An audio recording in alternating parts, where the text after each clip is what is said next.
Shalom, selamat ibadah minggu, ketemu kembali bersama dengan saya, Pendeta Dr. Suheri Gultom.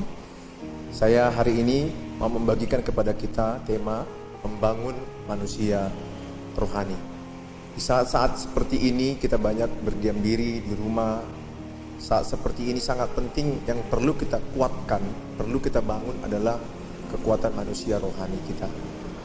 Saya ambil dari kitab Efesus pasal yang ketiga ayat 16 sampai 17. Aku berdoa supaya Ia menurut kekayaan kemuliaannya menguatkan dan meneguhkan kamu oleh rohnya di dalam batinmu, sehingga oleh imanmu Kristus diam dalam hatimu dan kamu berakar serta berdasar di dalam kasih. Ayat ini jelas berkata Yesus berdoa supaya kepada Bapa, supaya kita orang-orang yang kuat, orang-orang yang teguh dalam menghadapi situasi tantangan saat ini, khususnya dalam keadaan wabah yang cukup berat untuk bangsa dan bahkan berbagai bangsa. Tapi bagaimana caranya? Caranya adalah dengan membangun manusia rohani kita. Saudara yang saya kasihi, ayat ini jelas berkata oleh rohnya di dalam batinmu, berarti roh Allah ada tinggal dalam diri kita. Kemudian pada ayat yang ke-17 jelas berkata, sehingga oleh imanmu Kristus diam di dalam hatimu dan kamu berakar serta berdasar di dalam kasih. Jadi dengan iman kita, Kristus bekerja dalam hidup kita. Iman itu adalah frekuensi di mana Tuhan akan bekerja. Ketakutan frekuensi di mana iblis akan bekerja. Oleh karena itu, jikalau kita mau memandang seseorang, kekuatan rohani tidak dilihat dalam keadaan suasana mudah, suasana di gereja pakai jas, atau jabatan seperti saya, gembala, pendeta, ya pejabat gereja, diaken, pelayan-pelayan di mimbar, belum patokan rohaninya cukup kuat. Tetapi kalau ditimbang kekuatan rohani kita, itu akan dilihat saat-saat mengalami kesukaran. Saya pribadi, kalau ditimbang kekuatan rohani saya masih merasa belum sekuat apa yang saya pikirkan. Sebab akhir-akhir ini saya mengalami proses pemulihan kesehatan. Ternyata saya evaluasi diri saya. Bahkan saya dibantu oleh ada seorang abang saya, Sintua Sianipar. Kami diskusi tentang firman Tuhan, bagaimana pentingnya untuk menghidupi kebenaran firman Tuhan. Jadi kita penting sekali untuk menguatkan kerohanian kita di saat-saat tekanan hidup yang cukup berat ini. Saudara yang saya kasihi, Tuhan menjadikan manusia itu 3 bagian: roh, jiwa, dan tubuh.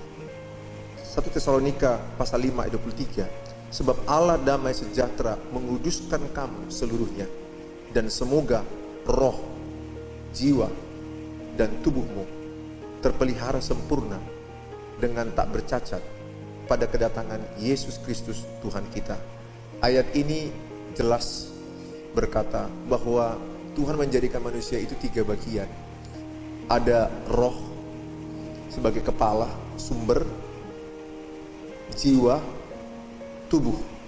Jadi kekuatan kita sebenarnya bukan ada pada tubuh, tapi sumber kekuatan kita ada pada roh. Oleh karena itu penting sekali membangun manusia rohani kita. Penting sekali membangun manusia roh kita.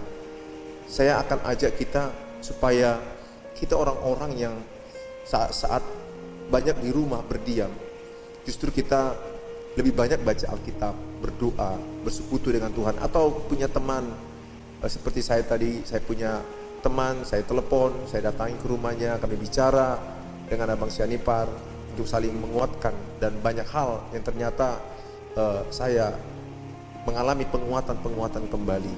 Penting punya teman yang sama untuk saling menajamkan besi dengan besi, manusia dengan sesamanya. Saudara yang saya kasihi dalam nama Tuhan Yesus, mari kita jadikan roh itu menjadi kepala. Artinya roh itu yang menjadi sumber, roh itu yang menjadi kekuatan dalam diri kita. Karena jelas tadi dikatakan dalam Efesus 5 ayat 16, Efesus 3 ayat 16, aku berdoa supaya Ia menurut kekayaan kemuliaannya menguatkan dan meneguhkan kamu oleh rohnya di dalam batinmu. Jadi yang ada dalam diri kita itu adalah roh Allah. Bahkan roh yang membangkitkan dia dari kematian, kitab Roma berkata, adalah roh yang sama itu tinggal bersama dengan kita. Saya ajak kita semua untuk membangun manusia rohani kita hari demi hari, supaya manusia rohani kita kuat, manusia rohani kita jauh lebih teguh, sehingga ketika ada tekanan, badai, masalah, persoalan, kita tetap menang. Bahkan seperti Alkitab bilang, Roma 8:37, kita lebih daripada pemenang. Saya mengajak kita sama-sama untuk mempelajari di dalam bahasa Yunani, kata hidup itu ada dua. Yang pertama adalah hidup disebut bios, itu adalah hidup alamiah. Ya. Yang kedua adalah zoe, hidupnya Allah. Dalam kitab Yohanes 10 ayat 10 jelas berkata bahwa pencuri datang hanya untuk mencuri dan membunuh dan membinasakan. Aku datang supaya mereka mempunyai hidup dan mempunyainya dalam segala kelimpahan. Yesus datang supaya mereka mempunyai hidup. Hidup di sini artinya adalah zoe. Zoe adalah hidupnya Allah ada dalam diri kita. Sebenarnya betapa luar biasanya apa yang Allah lakukan dalam hidup kita.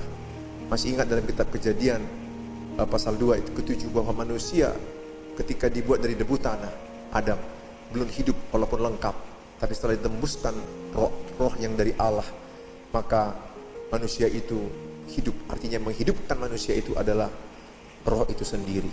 Berarti kekuatan ada dalam diri kita. Oleh karena itu roh yang perlu yang kita bangun dengan dua cara yang akan saya bagikan bagi kita pada hari ini. Bagaimana cara membangun manusia rohani kita? Ada dua cara yang saya sampaikan pada hari ini. Yang pertama adalah dengan merenungkan firman Tuhan, membaca firman Tuhan setiap hari. Kalau kita lihat di dalam kitab Roma 10 ayat 17, jadi iman timbul dari pendengaran dan pendengaran oleh firman Kristus. Artinya ketika kita mendengarkan firman Tuhan, iman kita akan tumbuh. Jadi lebih banyak kita di rumah lewat YouTube atau baca Alkitab, sosial media digunakan untuk kita mempertumbuhkan iman kita lewat pendengaran akan firman Tuhan. Supaya iman kita yang tumbuh, bukan ketakutan yang tumbuh di tengah-tengah masa-masa yang sedang terjadi ini. Perbanyaklah waktu untuk mendengarkan firman Tuhan. Dalam kitab Matius 4 ayat 4, tetapi Yesus menjawab, ada tertulis, manusia hidup bukan dari roti saja, tetapi dari setiap firman yang keluar dari mulut Allah. Ayat ini jelas berkata bahwa kita hidup dari firman Allah, bukan dari roti. Oleh karena itu, makanan rohani kita itu adalah sebenarnya firman Tuhan. Tidak ada yang lain. Kalau semakin banyak kita mendengarkan firman, membaca firman, justru rohani kita akan cepat bertumbuh. Sangat penting menggunakan waktu di rumah masa-masa seperti ini untuk merenungkan firman Tuhan siang dan malam. Kata merenungkan sebenarnya di dalam bahasa aslinya ada dua dalam bahasa Yunani, yaitu pertama sika. Sika itu artinya adalah penuhi pikiran dengan firman. Dalam kitab Filipi 4 ayat yang ke-8, jadi akhirnya saudara-saudara, semua yang benar, semua yang mulia, semua yang adil, semua yang suci, semua yang manis, semua yang sedap didengar, semua yang disebut kebajikan dan patut dipuji, pikirkanlah semuanya itu. Jadi ayat ini udah memberikan kejelasan apa saja yang kita pikirkan. Yang pertama dikatakan yang benar, yang kedua yang mulia, yang ketiga yang adil, semua yang suci, semua yang manis, semua yang sedap didengar, semua yang disebut kebajikan dan patut dipuji, pikirkanlah semuanya itu. Yang lain nggak usah pikirkan. Jadi sudah jelas mana yang perlu kita pikirkan. Ketika kita memikirkan firman Tuhan, saya sendiri ketika mengalami proses pemulihan kesehatan, memikirkan penyakit, saya banyak mengalami drop. Tapi ketika saya memikirkan firman Tuhan, saya memikirkan tentang Tuhan Yesus, maka iman saya akan tumbuh dan saya menjadi kuat untuk menghadapi proses kehidupan ini. Setiap kita punya proses kehidupan, punya tantangan keluarga, keuangan, kesehatan, dan yang lain-lain, terlebih wabah corona yang kita alami saat ini. Saudara yang saya kasihi, yang kedua kata Hagar dalam kitab Yosua 1 ayat yang ke-8, janganlah engkau lupa memperkatakan kitab Taurat ini, tetapi renungkanlah itu siang dan malam, supaya engkau bertindak hati-hati sesuai dengan segala yang tertulis di dalamnya. Sebab dengan demikian perjalananmu akan berhasil dan engkau akan beruntung. Di sini kata asli merenungkan adalah haga. Haga itu berarti adalah bergumam, mengucapkan berulang-ulang. Berulang-ulang kita mengucapkan firman Tuhan yang sama itu, supaya iman kita semakin kuat, semakin bertumbuh, semakin lebih lagi kuat dalam Tuhan Yesus. Oleh karena itu saya mengajak kita semua untuk melakukan seperti Mazmur 1 ayat 1 sampai 3 berkata, berbahagialah orang yang tidak berjalan menurut nasihat orang fasik, yang tidak berdiri di jalan orang berdosa, dan yang tidak duduk dalam kumpulan pencemooh, tetapi yang kesukaannya ialah Taurat Tuhan, dan yang merenungkan Taurat itu siang dan malam. Ia seperti pohon yang ditanam tepi aliran air, yang menghasilkan buahnya pada musimnya, dan yang tidak layu daunnya. Apa saja yang diperbuatnya berhasil. Ayat di sini berkata jelas, ayat yang kedua, bahwa tetapi yang kesukaannya ialah Taurat Tuhan, dan yang merenungkan Taurat itu siang dan malam. Kita disuruh merenungkan firman Tuhan siang dan malam, bukan berarti hanya siang dan malam, tapi sepanjang waktu, sepanjang hari kita bisa merenungkan firman Tuhan lewat pembacaan Alkitab, sosial media yang ada, lewat pertemanan kita membicarakan firman Tuhan. Maka kita akan beruntung dan berhasil.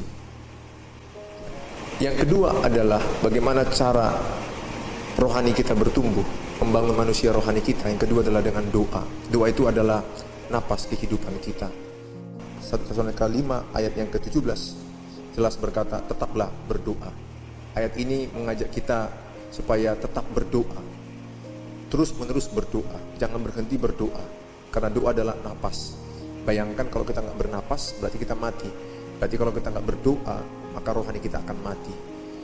Mari kita perbanyak waktu doa kita, bangun pagi kita berdoa, kita baca Alkitab, dan di mobil, di jalan, di pekerjaan, dimanapun kita bisa berdoa. Doa itu adalah komunikasi dua arah. Dalam kitab Yesaya 58 ayat yang ke-9, pada waktu itulah engkau akan memanggil dan Tuhan akan menjawab. Engkau akan berteriak minta tolong dan ia akan berkata, ini aku. Apabila engkau tidak lagi mengenakan kuk kepada sesamamu dan tidak lagi menunjuk-nunjuk orang dengan jari dan memfitnah.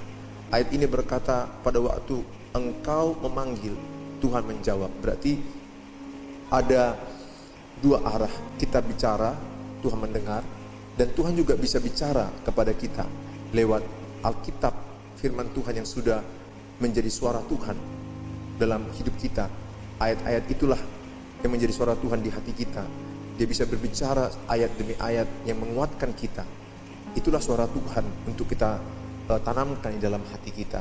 Oleh karena itu, saya mengajak kita semua untuk banyak membaca firman Tuhan dan banyak berdoa, menyembah, memuji Tuhan, fellowship dengan anak-anak Tuhan yang memiliki rohani yang sama, bertumbuh supaya memiliki komunitas yang sehat. Tuhan memberkati kita semuanya. Mari kita berdoa.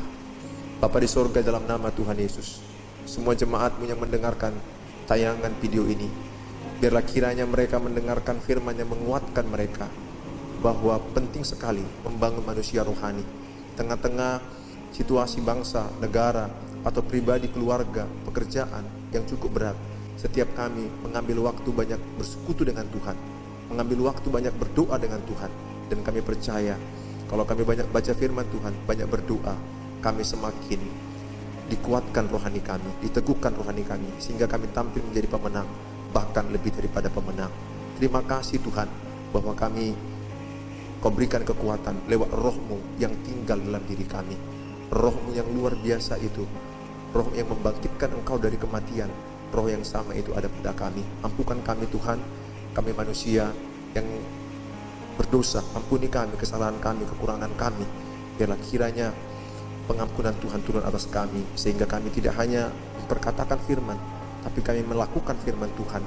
Kuatkan kami, teguhkan iman kami, mampukan kami menjadi pelaku-pelaku firman Tuhan, bukan hanya pendengar, bukan hanya pengkhotbah. Biarlah kami mampu ya Tuhan. Dalam nama Tuhan Yesus kami berdoa, amin.